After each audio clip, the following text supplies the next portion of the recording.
Warm good morning to one and all, our distinguished guests, my colleagues, my dearest students, ladies and gentlemen, and if I'm missing out anyone, then to all the esteemed participants of this webinar.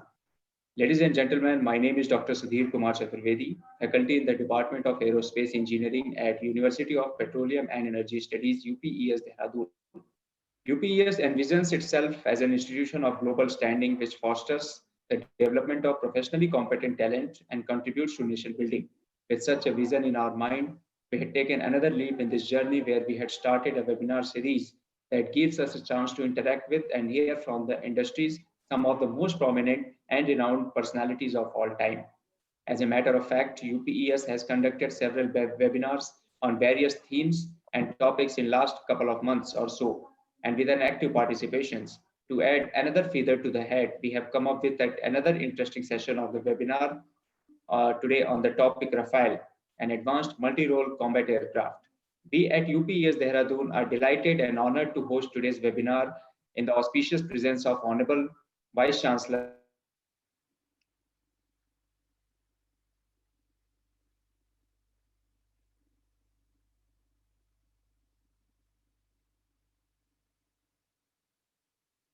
Engineering College, Calicut, did his master's from Indian Institute of Sciences, Bangalore. He completed his doctoral program from Department of Energy Systems of Jawaharlal Nehru Technical University, JNTU, Hyderabad. He has illustrious career profile of more than 36 years of defense research and development and technology management. He has actively contributed to underwater propulsion systems,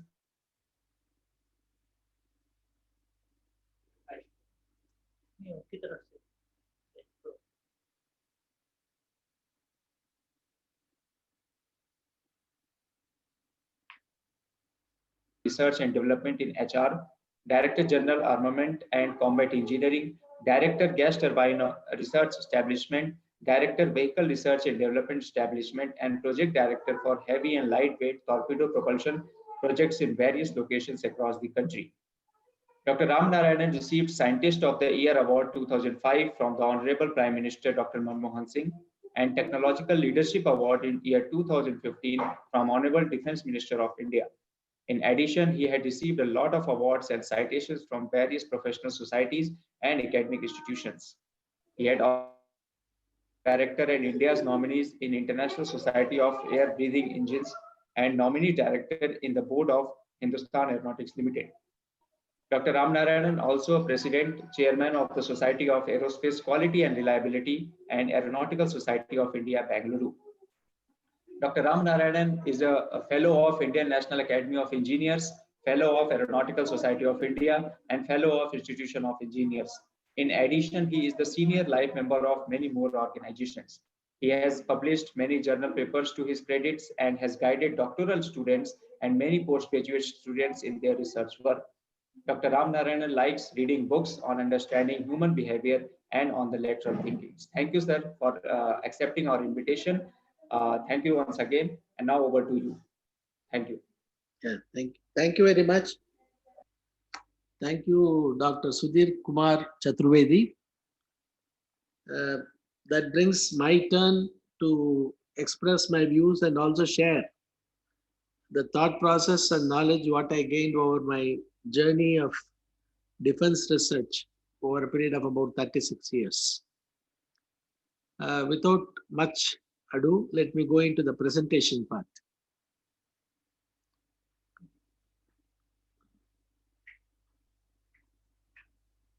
Okay.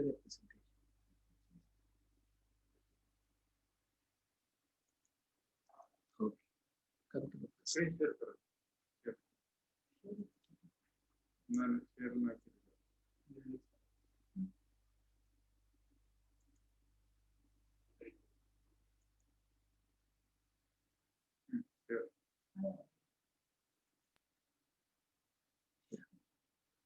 Are you able to see the slides?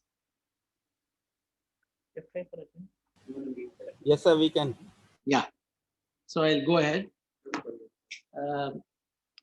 Though I was asked to give a talk on Rafale aircraft, I thought even to understand an aircraft, we need some basics to be understood. so that our clarity of thoughts on this fighter aircrafts becomes clear.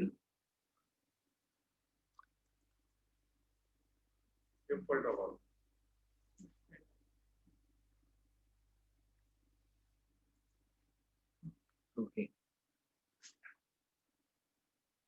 What is that those who are attending today's web talk will look for? Rather, if I am a member of the audience, what is that I will look for between the beginning of this lecture and at the end of the lecture? What are the takeaways and technical member will expect? Is there should be a comparable difference between those who attended this session and those who missed out this session in terms of understanding the present day fighter aircrafts, in terms of their role, in terms of their design, in terms of their capabilities, whatnot. And all of us being from the professional education, we also agree that knowledge is power. For one thing, for certain, I can tell you is, whatever efforts those developed countries will make to scuttle our developmental efforts will fade away the moment they also realize that we are technically equally competent. Then they will come to the discussion table. Otherwise, it will be like a buyer-seller relationship. So definitely there is a requirement that this country's knowledge level has to be will necessarily have to be increased continuously, so that we have that bargaining power with those developed countries in terms of getting technologies or systems. So knowledge is certainly a power. It is a question of you orienting yourself to get the maximum knowledge from the source, whatever is available. The next point for a good practicing engineer will be that data with good understanding only will lead to knowledge. It is not a bookish knowledge that matters here. What matters is available data with you and how best you can interpret them to make sure that you are able to make meaningful conclusions or lead headways out of the data that is available to you and your analysis of that to make a headway into your technical resolution of any problems. In fact, what I have attempted in this presentation is a little tricky thing. I don't know how far I will succeed. All the audience who are attending this webinar, I know for certain, are under different platforms of awareness as far as fighter aircrafts in general are concerned. I know that I am addressing an audience across the board of different domains of expertise. My effort in the next 1 hour will be to ensure that the best possible specialist knowledge can be given to them in terms of aerospace engineering to the generalistic crowd. I will try to make it as simple as possible, at the same time as deep as possible when it comes to talking about understanding of fighter aircrafts. All that my request to you is, gentlemen, ladies and gentlemen, is that in the next 1 hour, there is enough for everyone to take home. Whatever is your orientation or the domain of expertise, I have tried to cater to the hunger what every one of you have in terms of acquiring the knowledge, to be satisfied to the maximum possible extent. And how much you carry home depends upon your orientation towards the talk and the interest in the talk. For me, I very firmly believe if you are sincerely committed and seriously listening to the talk, I can only tell you, sky is the limit. Basically, my effort will be to trigger thinking, because all the answers to the technical problems can be easily generated from the same person, provided I am able to trigger his thought process. How do you trigger the thought process? Basically, we all have mental blocks. Mental blocks in the sense we sometimes somehow we feel that this can be done and this cannot be done. This is the way to do. This is not the way to do. Like that, we have some sort of what should I say, pre-assumed conditions. I think we need to get rid of them first. Keep an open and clean mind so that maximum absorption of knowledge and data can take place. To carry conviction with you, all that what I have done is I'm going to show you a small video clipping and the actual, what should I say, eye opener of the video clipping comes in the last 15 seconds. So let's get going and keep thinking about what I am showing you as a video clipping and what it leads to you in the terms of your assumptions about this.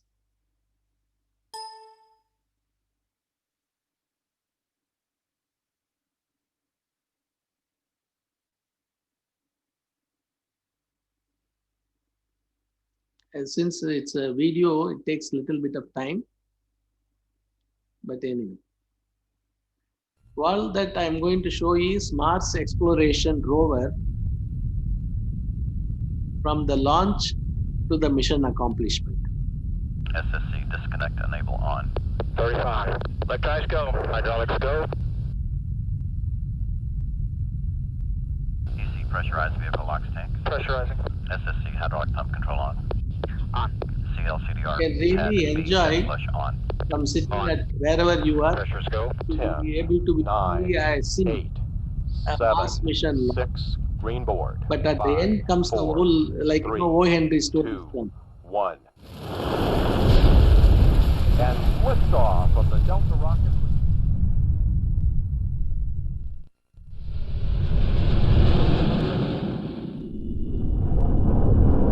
We also attempted us launching our hover aircraft on Mars.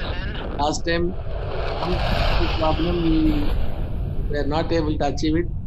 The newspaper publication said that landing craft crashed and there were some damages and that's why the mission could not be completed. Let us see how the Americans are doing.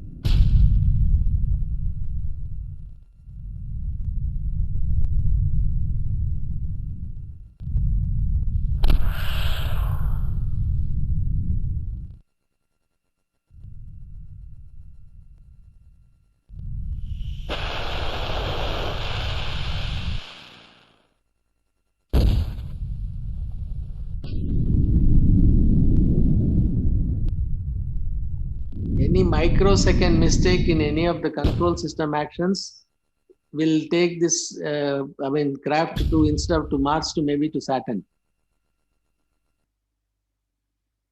We are just leaving the Earth.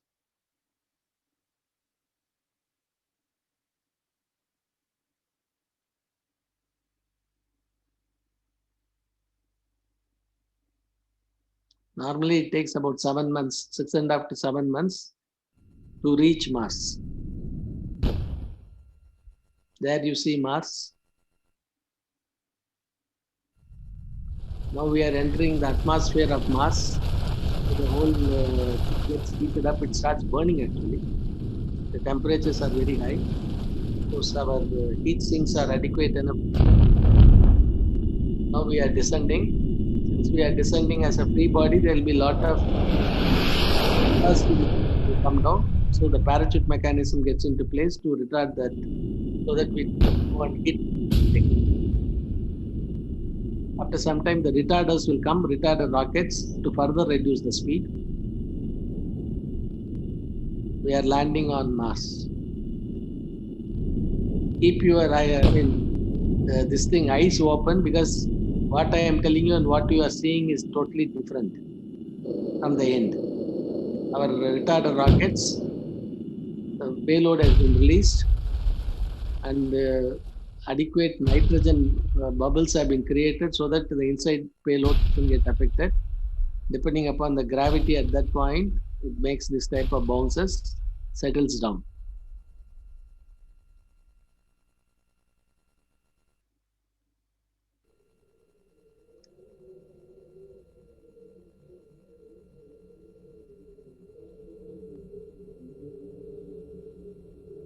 This is that rover craft. For its own energy, it is opening up all the solar panels, and for visualization, its cameras. For movement, it will bring in the wheels.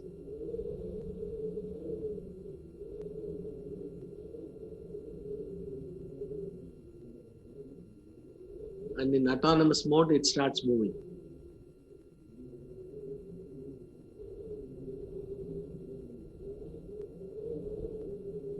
The first mission is to take samples of the Mars surface material, analyze it to see whether there is any traces of gases that can help in living creatures being available around that place. It is searching for a place to go.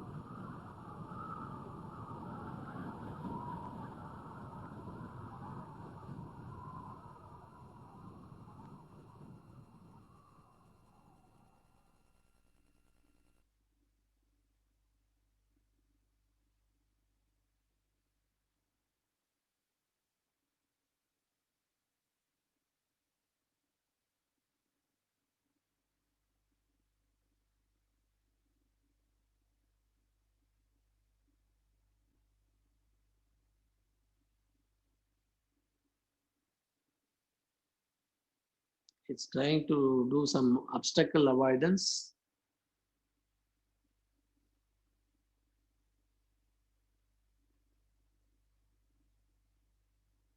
Finally locates a rock from where it wants to draw the samples.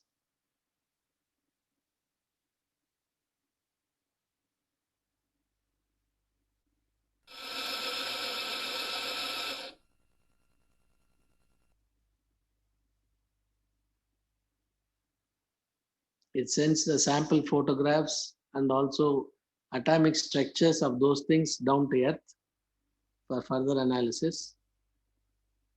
And it continues this mission for that specified period of time across the different locations as originally designed upon.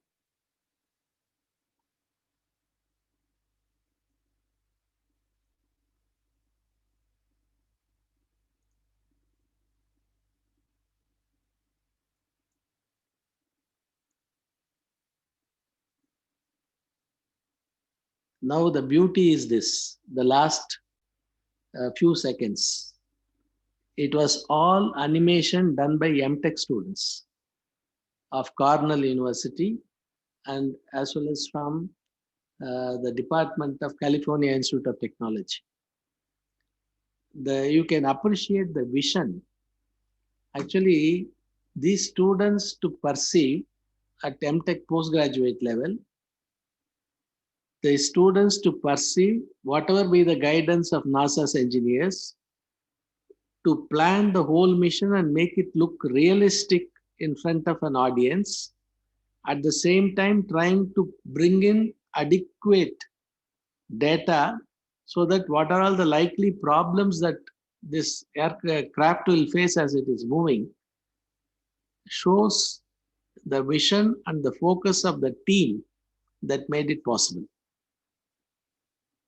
In fact, as we are seeing it for the first time, it will be very difficult for us to even get an idea that it is an animation what we are seeing and not the real one. They have made it to that extent so nicely that we feel that we are actually seeing the real life exploration of Mars.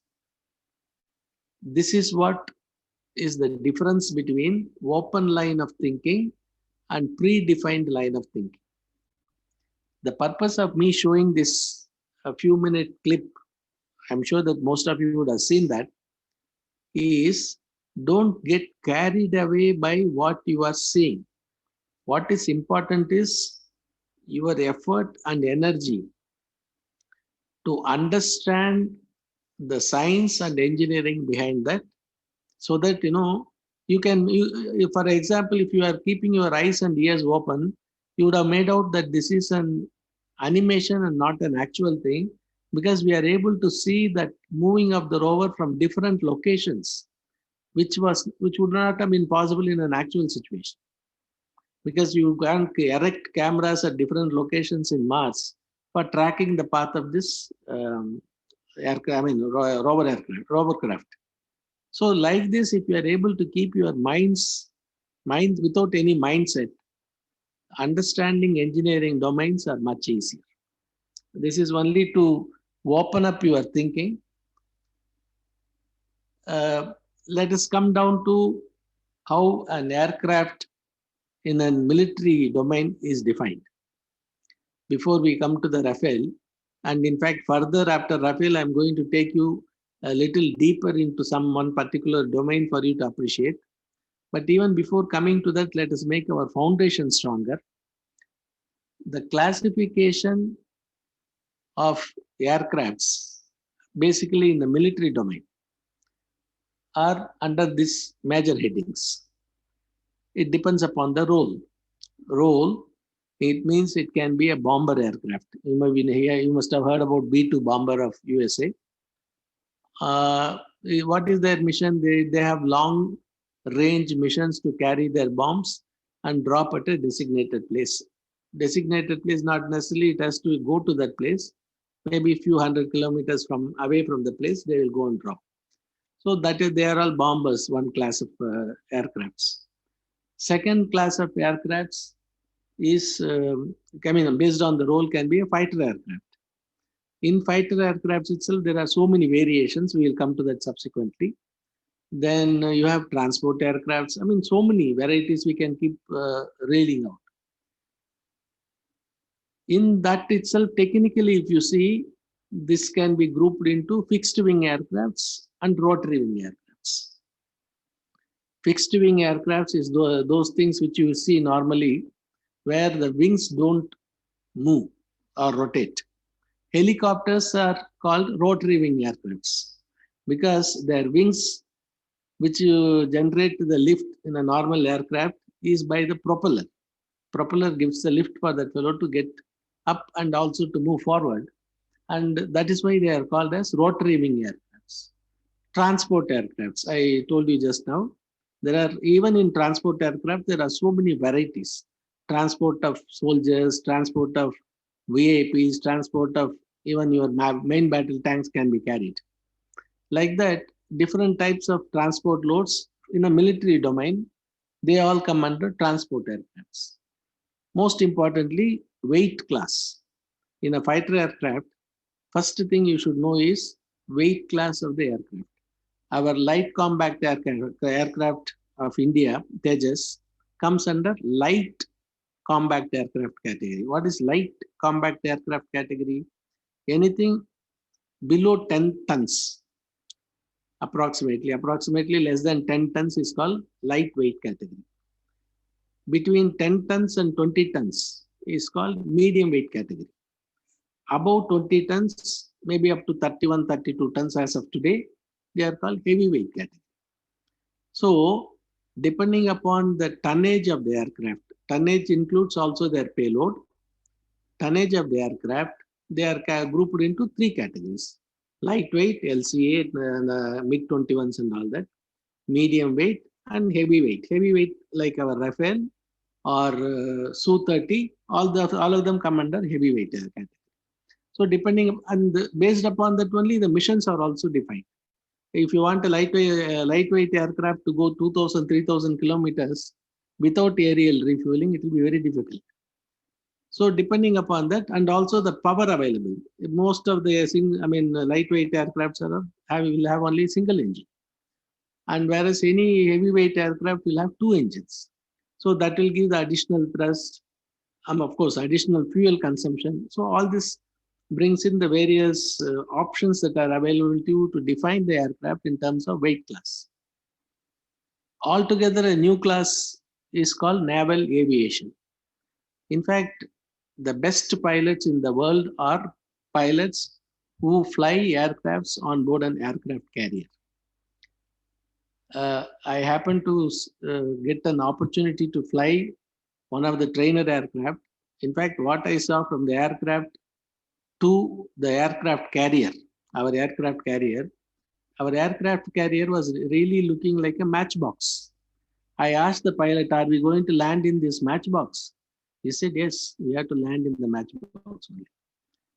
The precision required, the decision-making capability required, the operational effectiveness that is required both from the pilot as well as from the propulsion system of this type of aircraft carrier mounted aircrafts are really the extremes of engineering. So that is another group of another domain or group by which you can classify them. One more new category that has come is UAVs. UAVs can be for surveillance. UAVs nowadays, even people talk about like a courier. No, they go and deliver medicines or bring blood samples. These are all for civil applications. For military applications, you have reconnaissance, weapon delivery. I think I'll stop here. There are many more options that is possible for the performance of UAVs. So overall, if you see, if you really want to understand what is a fighter aircraft, we should first be clear in our mind there are various class of fighter aircraft engines, fighter aircrafts. Depending upon which class it belongs to, what role it performs, then maybe we can go into the details to understand and appreciate them better. So this slides brings in the various classifications that are normally used to define this aircrafts. In fact, I have got next 2 slides to show you that even among the rotary wing aircrafts, some of which we have, some of which are available with other countries, each one has its own performance criteria. It will take a lot of time if I need to go through them. The color code also indicates from which country they are from. You can see that each helicopter or rotary wing aircraft in this case is got a very defined specific role. The best one today is called Apache aircraft, that is given in number 2. India has recently procured them from US. They are one of the most advanced helicopters in the world today. So each aircraft, what is shown here, has got a specific task to perform, and based upon the specific task, its range, its service ceiling, cruise speed, maximum speed, load carrying capacity, weapon carrying capacity, everything is defined. So this is another domain. If you open up only rotary wing aircrafts, you have a list of about 8 to 9 different categories amongst them.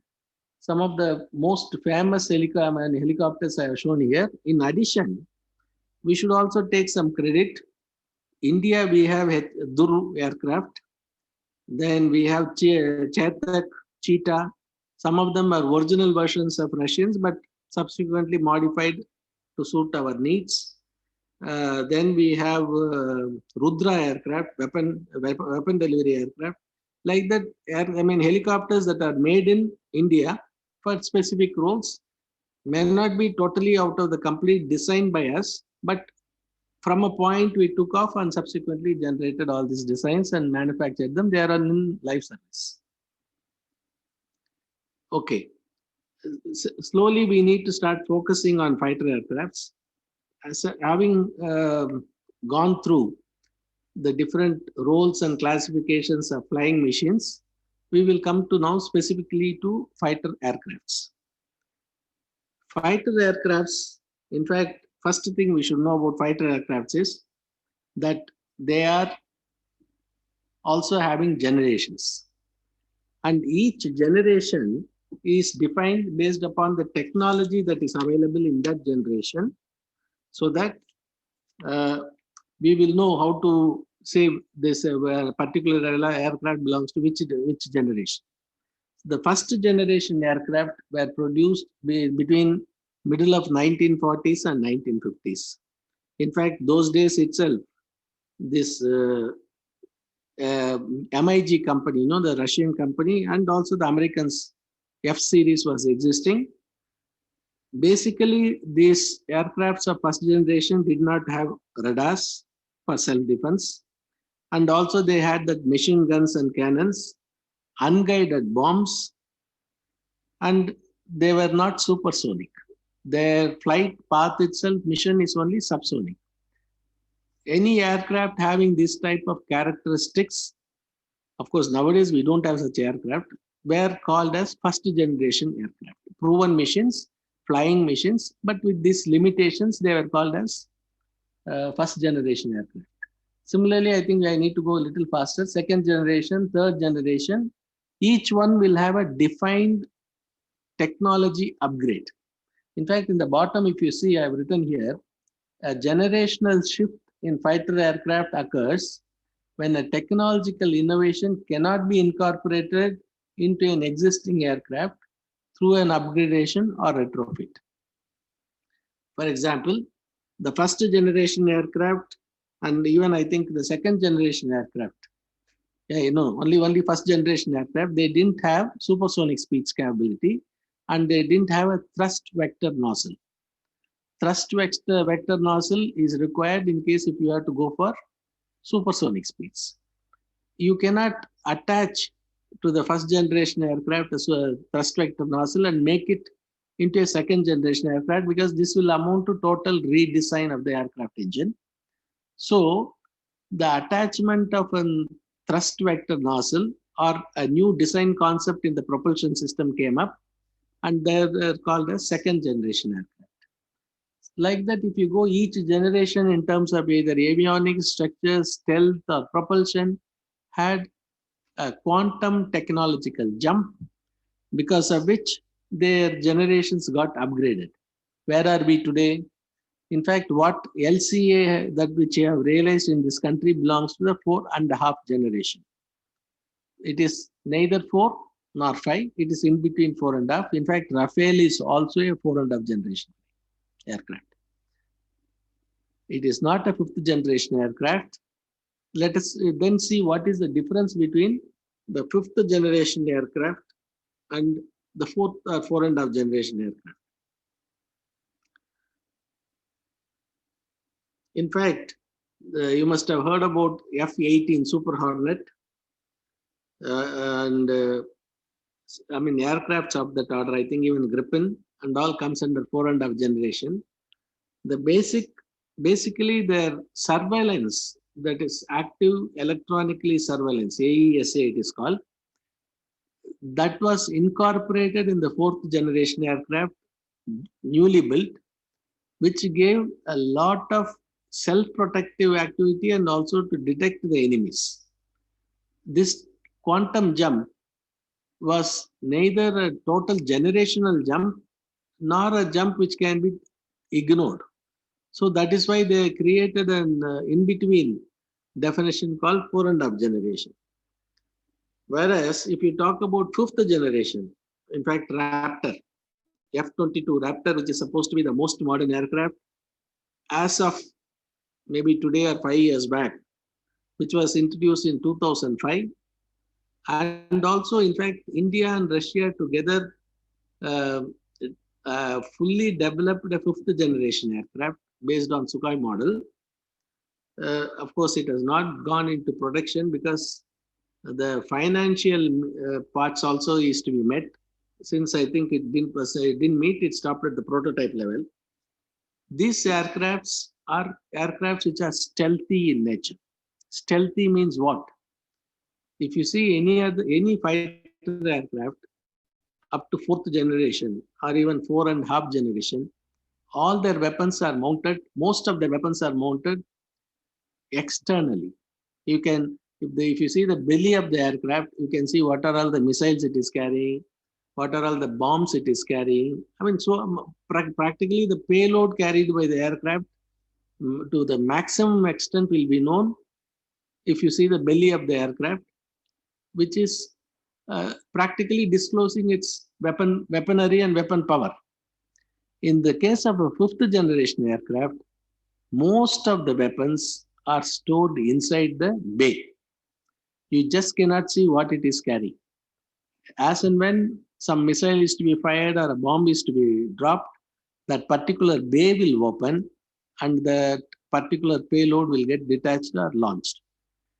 This gives an immense lead both in terms of surprising the enemy with the available armory, and number two, from engineering point of view, any external mounted missiles or bombs creates external drag, resistance and drag, because of which the engine power may not be adequate enough to take your maneuverability or sudden turn as and when it is required during your mission. Once all of them go into the belly of the aircraft, the surface becomes practically clean. So your aerodynamic profile of the aircraft gets under the control of the designer, by which he will be able to optimize the performance during the flight. This is a very, very, very major technological jump in terms of creation and maintenance of stealth of the aircraft in terms of its own self-defense. Number two is the structure of the aircraft as well as the paintings that are done for this aircraft. Not only painting, there are so many other methods, ensures that its radar signature is minimal, which means it is very difficult for the enemy to detect a fifth generation fighter aircraft intruding into his territory for an attack. This gives two advantages. One is surprise. Surprise to the enemy that there is some sort of an attack coming up, but he will come to know it only in the last minute. Number two, it also gives a sort of a protection for the self-protection for the aircraft.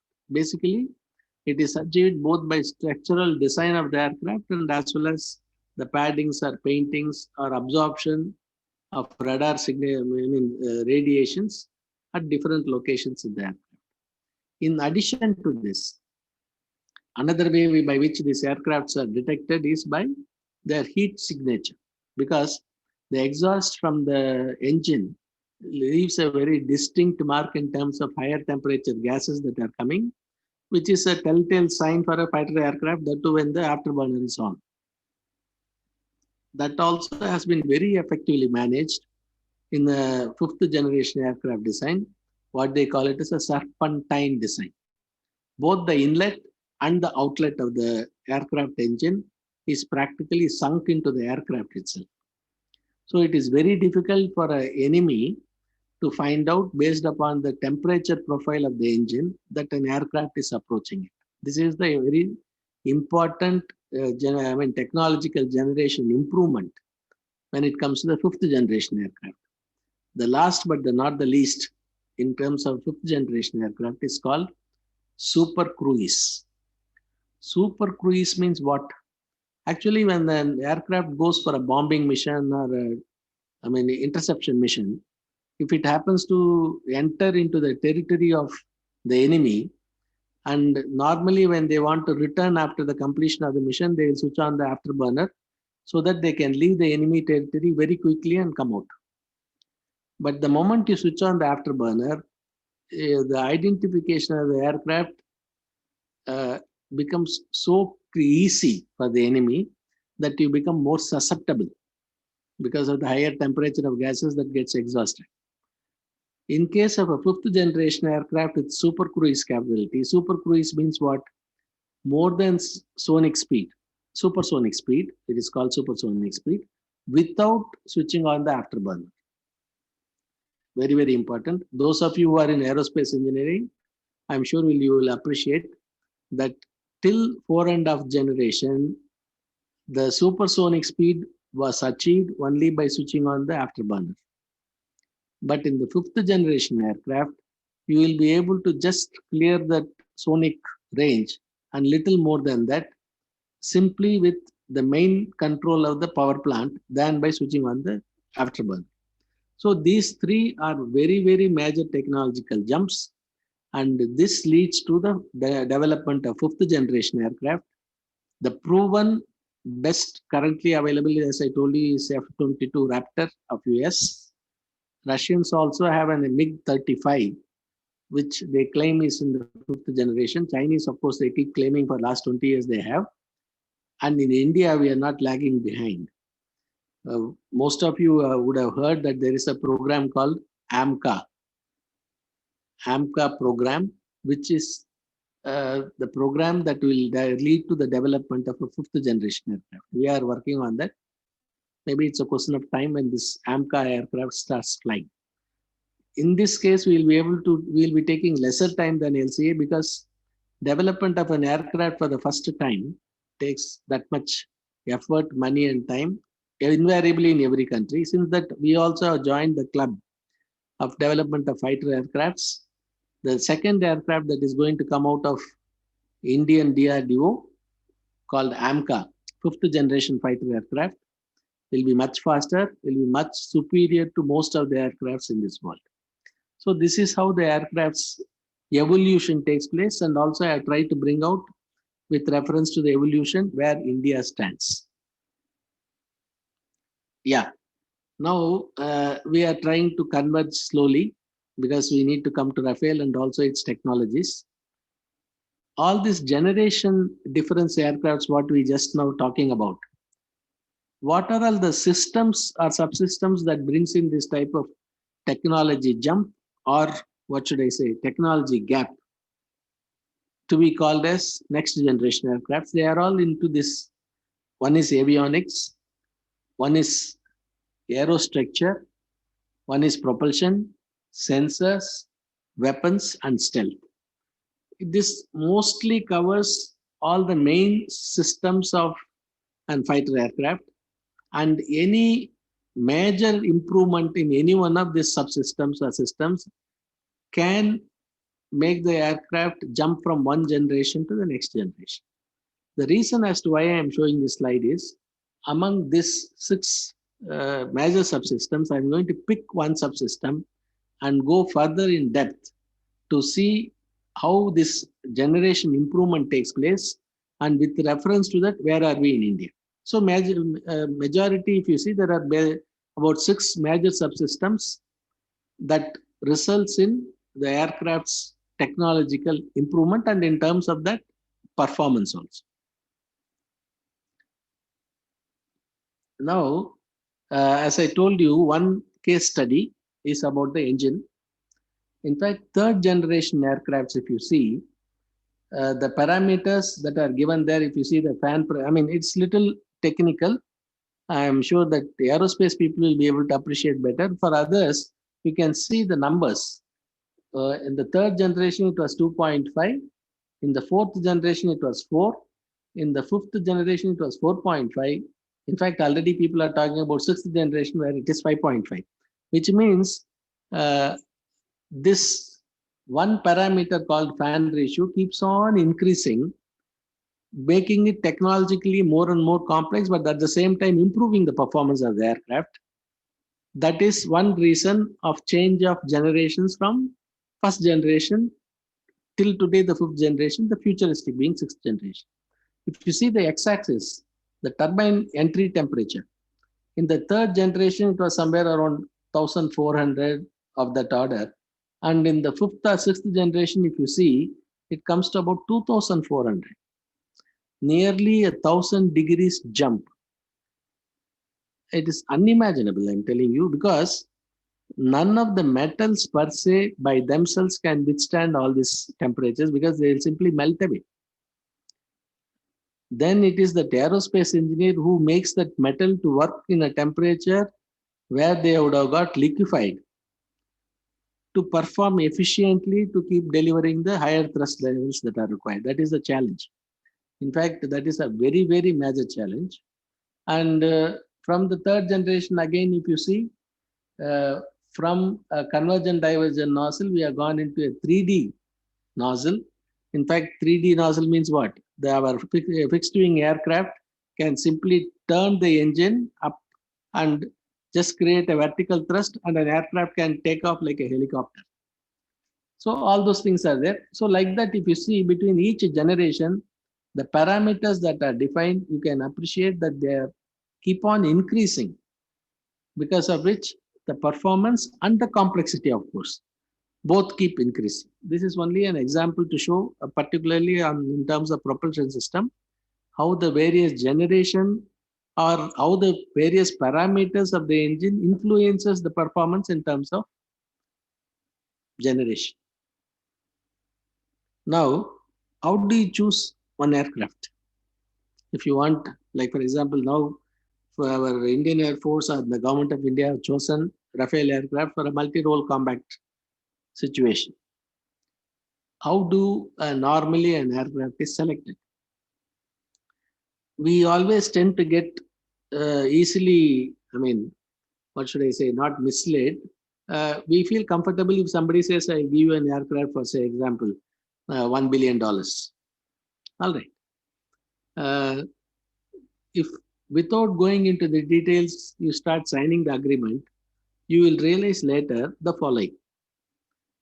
The cost of maintenance, because it is like, when you buy an aircraft, it is like marriage. In marriage, after marriage, in Indian system, whatever be the situation, we are flexible enough, accommodative enough to carry the married life through till the end. Similarly, here also, the aircraft procurement, if it is committed, it is for a period of about 30 to 50 years. That much is the time after the buying of the aircraft. Both the countries and both the companies or whatever it is, they need to support each other. Only then the performance of the aircraft can be used to defend the country or whatever it is.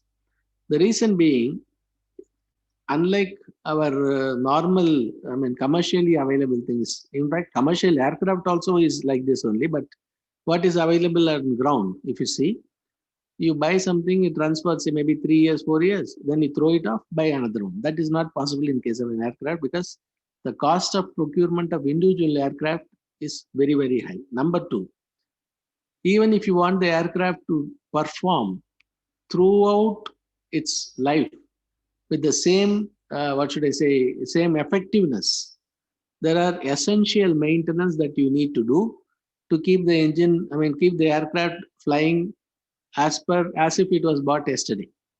So maintenance cost is a predominant factor. Maintenance cost means what? There you will require n number of spares to be bought so that these spares need to be replaced at the frequent intervals as given by the manufacturers. And any consumables, he will give a big list of what are all the essential things you need to do. Plus, as at some specific intervals, he will say that the whole engine is to be opened up, cleaned and assembled, tested and then fitted back. For that and all, either we shall have to create facilities within the country or send the aircraft back. In fact, one example I would like to tell you, when we were trying to develop this Tejas aircraft in the 90s, when we had this first Pokhran explosion, by the time we have purchased from the Americans 404 engine, quite a number, and they were sent back to USA for regular, I told you, the periodic maintenance. When this experiment was conducted by the government of India, US government took a very serious objection and said, no more military cooperation with the government of India. And they said, the engines which were sent from India to GE for maintenance and return will not be returned. See the funny situation? We paid for the engine. We paid for the maintenance of the engine. We paid the charges for lifting the engine from Bangalore to their place, Boston. And everything is at our cost. But they refuse to return the engine. This can happen to, arm twist, if you don't have the technology. Unless otherwise you have your own technology, if you are depending on somebody else, and in politics and in military, there is nothing like a permanent enemy or permanent friend. Depends upon the situation and how it evolves. All these factors will keep changing. The reason why I'm mentioning is, we should have created the facility for the total engine maintenance in India, trained our people how to do the maintenance in India, or, something you have to be sure that that you stand on your own. If you are depending on somebody for something, that is the first weak link for our technological self-reliance. So that is about maintenance. Now let's come to cost of flight. See, the mission for any aircraft is in fact, I think there is a slide. There is a takeoff, cruise, then they go for an attack, then come down in speed, return, again with higher speed and land. you know what is the fuel carrying capacity and all that.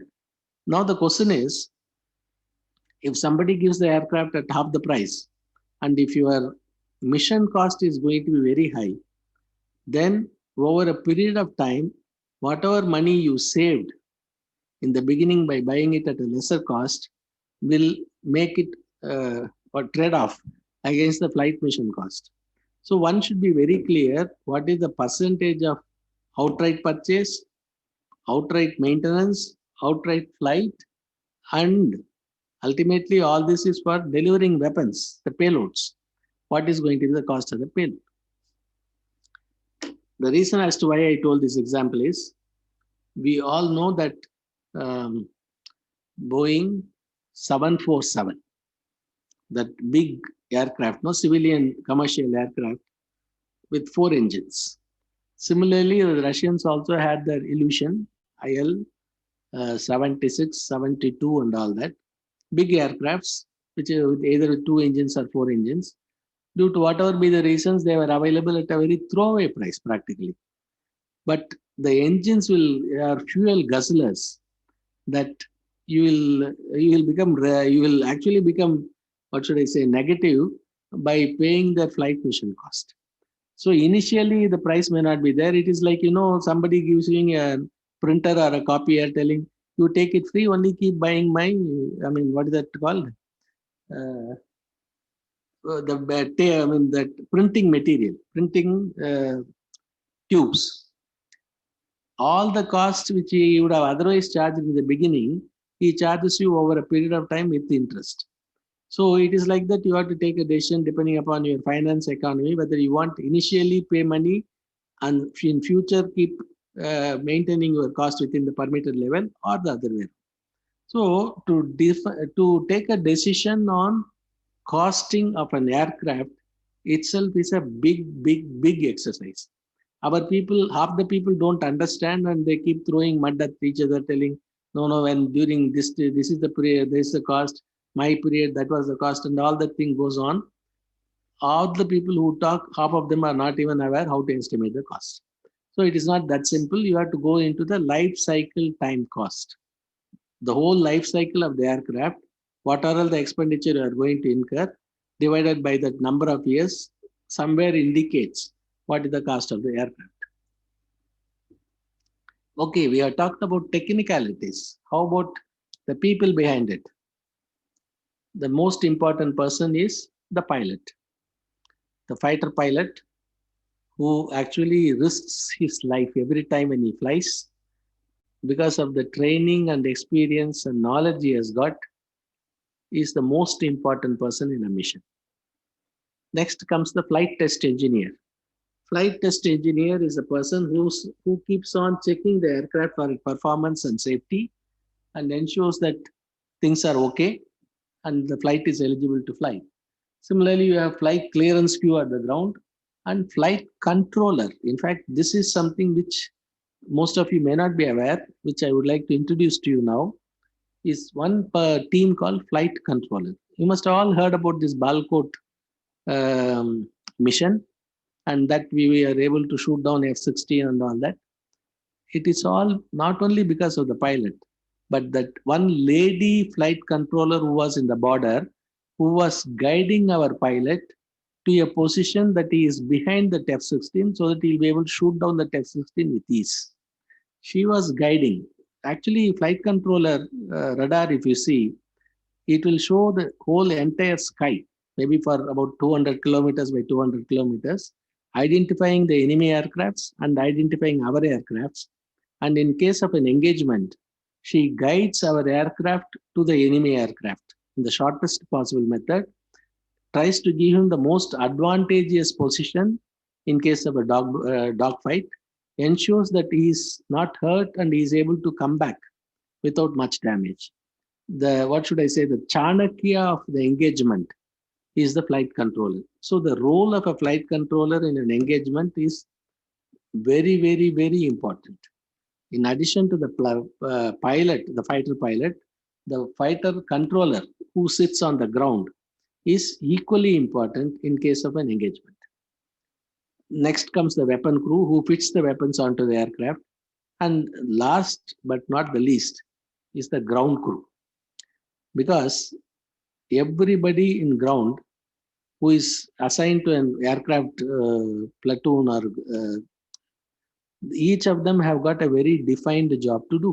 In fact, recently I read about an article about an Air Commodore in why last the old one, even the present one, Wing Commander Abhinandan, when he fired the F-16 down and his aircraft got hit, he jumped out. That is, he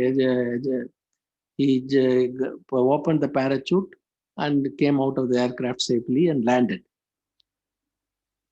And of course, you know what all subsequently it happened.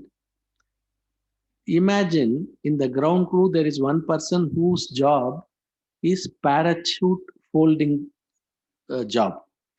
Unless otherwise he folds the parachute correctly, tightens those knots correctly, put it in place, package it properly and put it in the aircraft.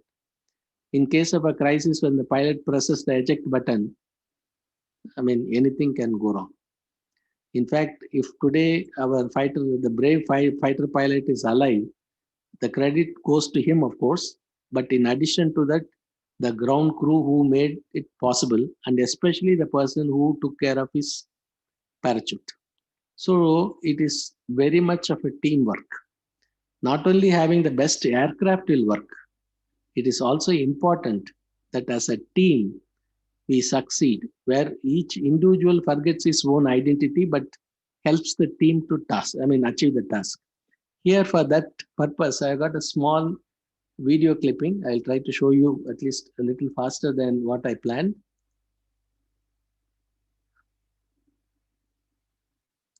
You can see that there is a branch of a tree which is broken and fallen into pieces. These ants have to cross from one side to the other. You see how effectively they create as a team the pathway for this to cross. And exactly, this is one of the best videos for teamwork.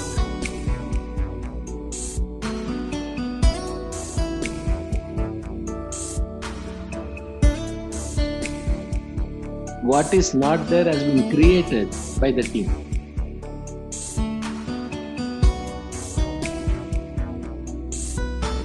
So they have made a path across the two broken branches by the bodies of the ants itself, so that all other guys are able to cross, go across, do whatever they want to do. So this is very important, that in a team, it is ultimate success that matters. All right.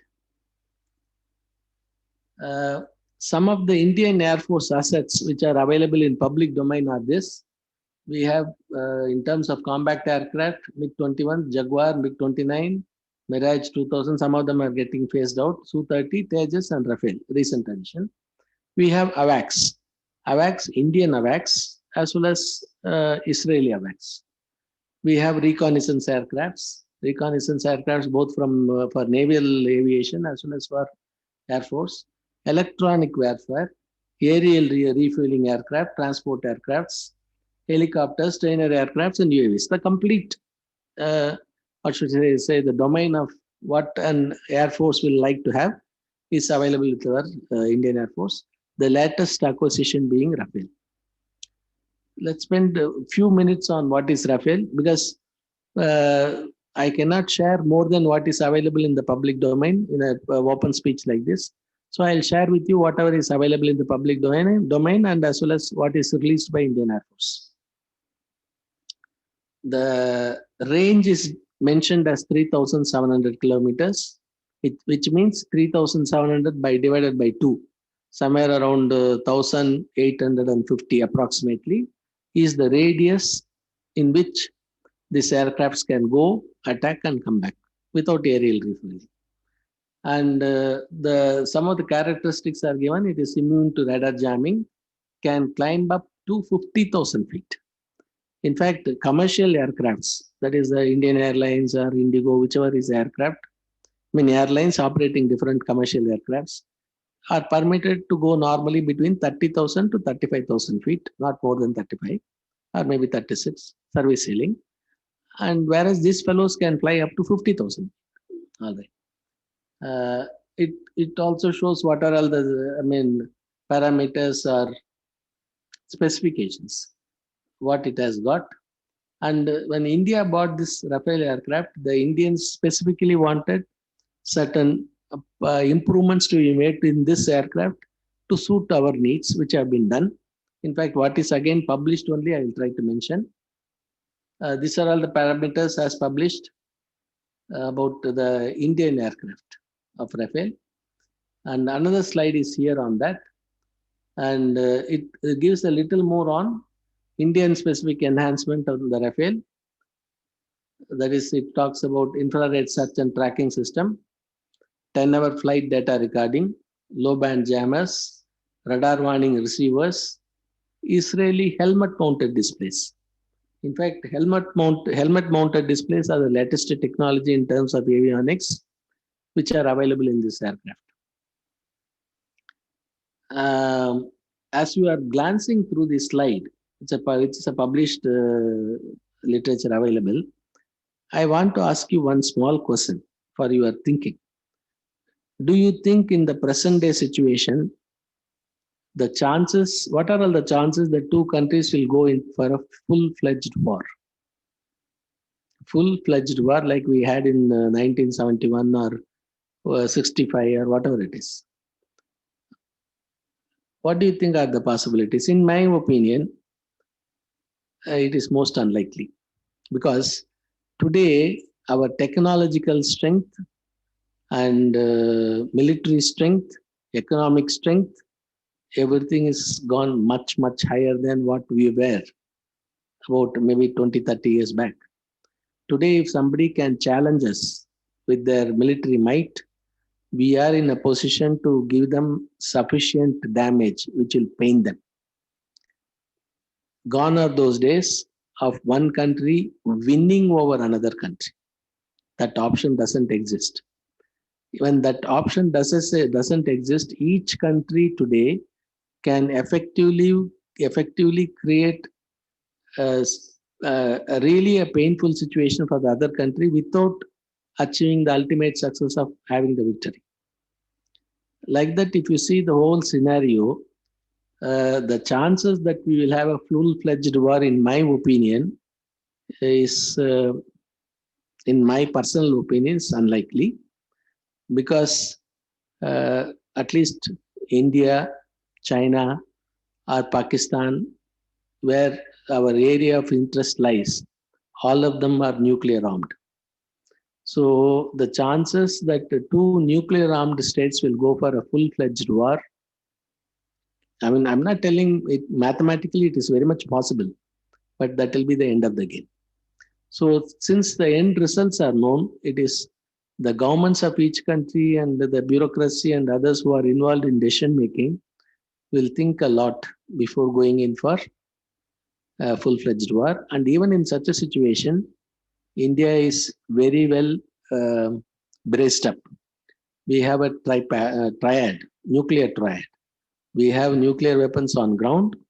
We can carry nuclear weapons on flight, and we can have nuclear weapons mounted on the submarine. When a country has got this triad, nuclear triad, 1,000 times the other countries have to think, because we have a second option to hit also. So in this situation, a lot of thinking has to go in the minds of the people in the government before taking on any nuclear might country.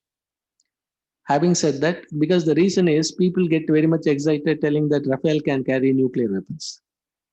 Can carry nuclear weapons is only a determinant. I mean, it is to deter the other fellow trying to take any risky moves. But having said all this, there are some situations where, people take, what should I say, the state is one, but state is, if it is controlled by something else, somebody else, there can be a situation where, some of them can get triggered. But let's pray and hope such a situation doesn't arise. Now let us see a few details of the Rafale which we have got in this country. Published from Indian Air Force.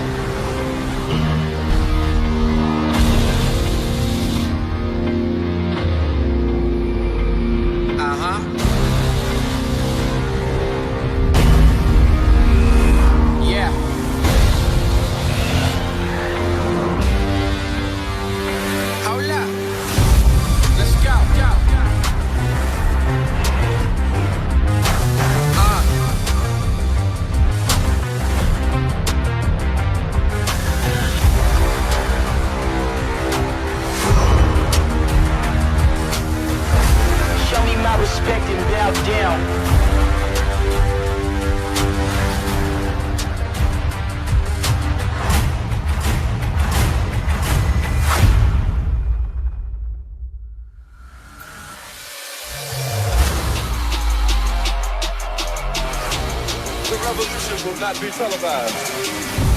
Let's go.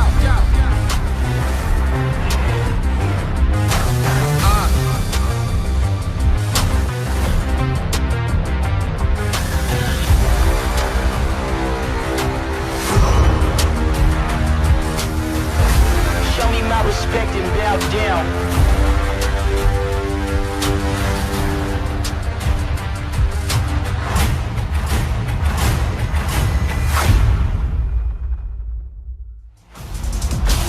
And bow down. We own now. We own now. We only getting started now.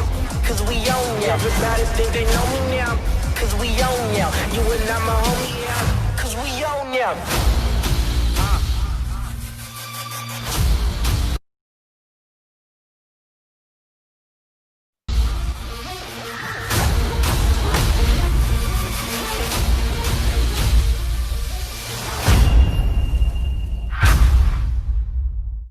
Right. This is an officially published video from the Indian Air Force.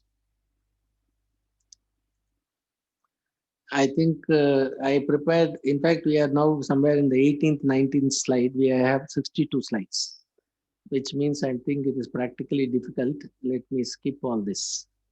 I have tried to bring in details of taking one of those 6 major subsystems and try to technically show you how the improvements in terms of technology has happened, both in terms of design, testing, manufacturing, inspection, acceptance, fitment. I mean, complete thing I have tried to run through. And this one slide I would like to show you. DRDO has created a Center for Propulsion Technology, which is a multi-institutional collaborative research center. All the technical challenging problems faced in the areas of those 5-6 areas, which I highlighted, are being handled at the theoretical level in this place. It is located inside IIT Bombay. Any academic institution which has got a professional competency to take up any of these problems, if they convince that the Center for Propulsion Technology, basically is for propulsion to begin with, they can take up projects from this Center of Propulsion from Technology, funded project by DRDO, and can complete it and deliver it back to them, so that together as a national initiative, we will be able to address all the basic theoretical problems associated with fighter aircraft development. So from UPES, if there are faculty or PhD postdoc students or PhD scholars who are interested to take up fundamental development problems related to fighter aircrafts and what should I say, UAVs or cruise missiles and all those type of areas, can approach them. They will, in fact, in their website also details are available. So that's one thing I thought I should show you before I go in further. In fact, all that I have done is where are we, where we need to go, and what is the technological gap. Now, coming to the last 3-4 slides, why is that we are making such a hue and cry that we should have our own fighter aircraft, aircraft and all the subsystems?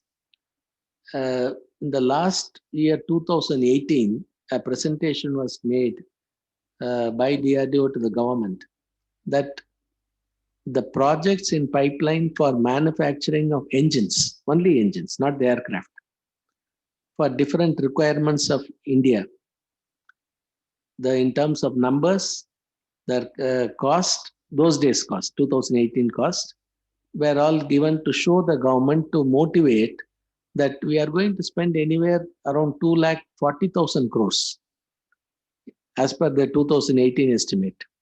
240,000 crores to be given to the foreign countries to manufacture this engines. 240,000 crores is not a small number. If we are able to invest even at least 50% or 40% of that cost into this country by creating the adequate manufacturing facility, infrastructure, train the manpower and put them in place, we will be able to save this much of foreign exchange being paid by the government to the foreign countries or the foreign companies. Not only that, we will be able to create the adequate facilities within the country so that in future we can take up this type of work from them, manufacture and give them back. A white paper on this has been submitted to the government. I'm sure the government will actively consider this. And in conclusion, I have told the need that from fourth generation, we need to catch up to the fifth generation, and towards that, what are all the challenges this country?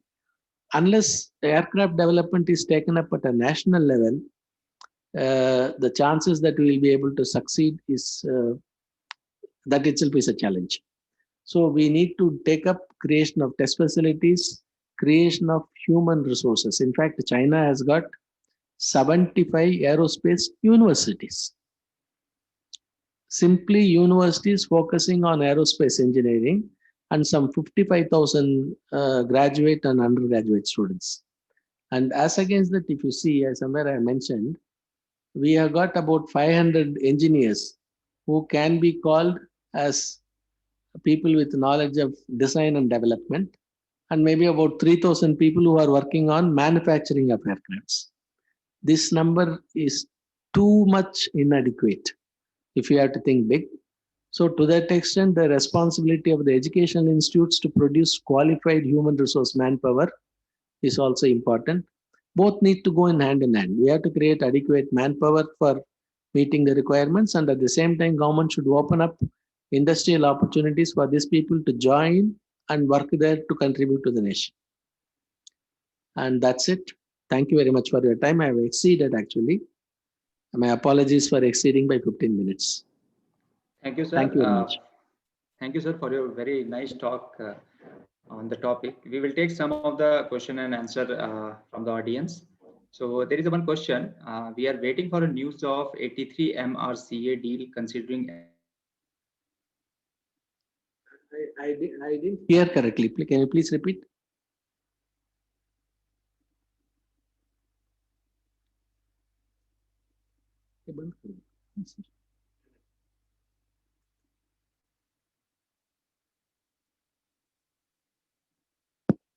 I didn't get the question correctly. Can you kindly repeat?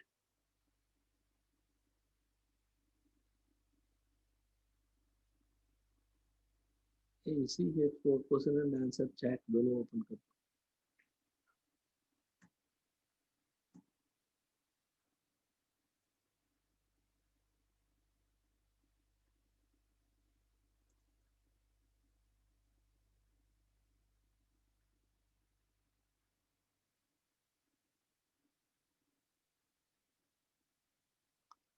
The first question about MRCA deal considering for LCA, I don't think I should answer that question because it's more to do with government policy and beyond my this thing to give an opinion on that.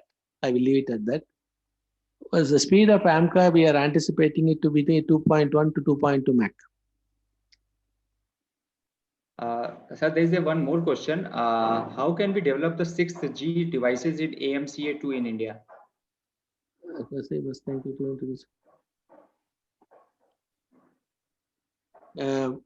You see, in fact, I wanted to speak on 6th generation aircraft. There is one particular engine called Advent, ADVENT, Advent.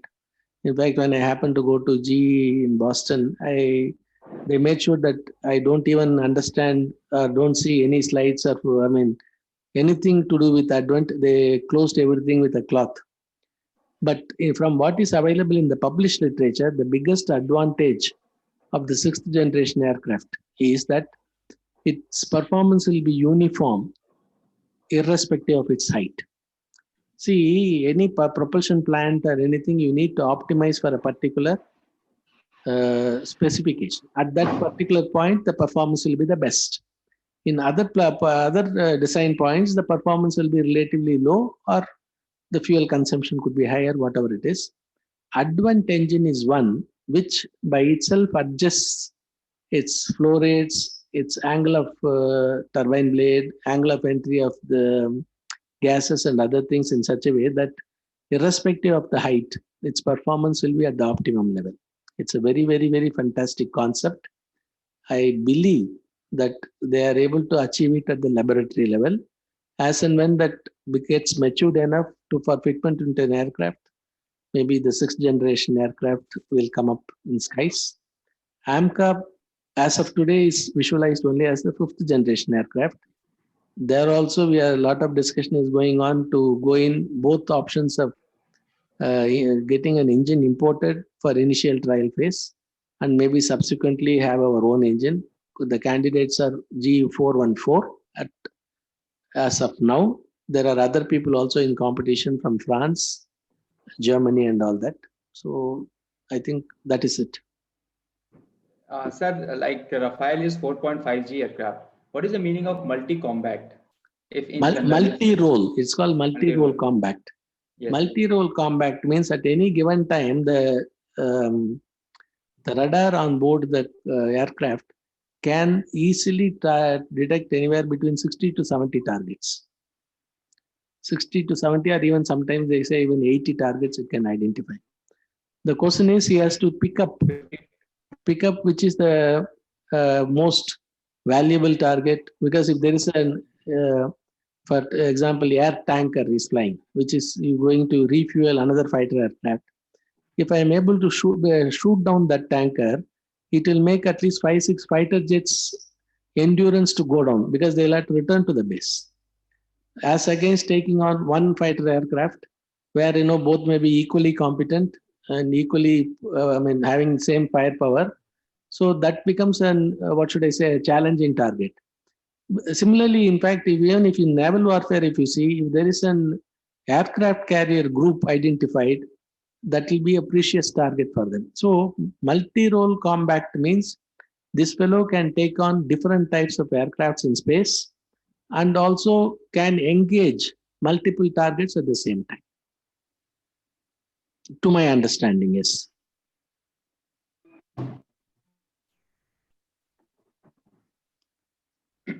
There are too many questions actually. Let me see. Yeah, sir, there is one more question. In which generation category autonomous wingman Boeing, Australia, US will be considered? I think you are asking. No, I understand, but these questions are less to do technically than to do with strategic type of an inter-countries participation in the drills. Though I know the answers, I think I'll refrain, because many things we cannot talk in public.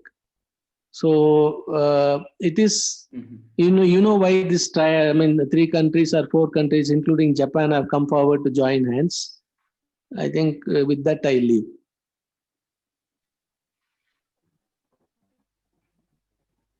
Anything technically I'll be able to freely answer, but anything more strategic, I'll restrain myself.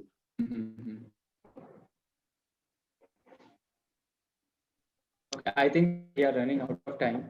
Yeah, so, and in fact, today being a Saturday, that too in between Dasra, I'll be really happy if there have been 5-10 people who are more inclined to learn about this science and spend their time usefully. Thank you, Chakravarti. Yes, yes.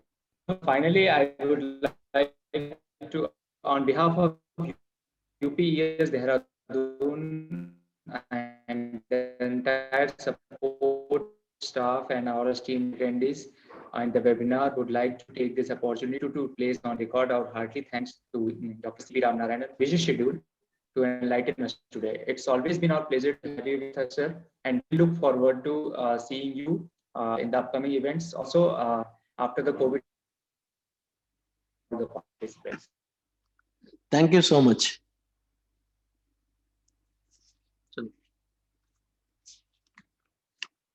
You can exit.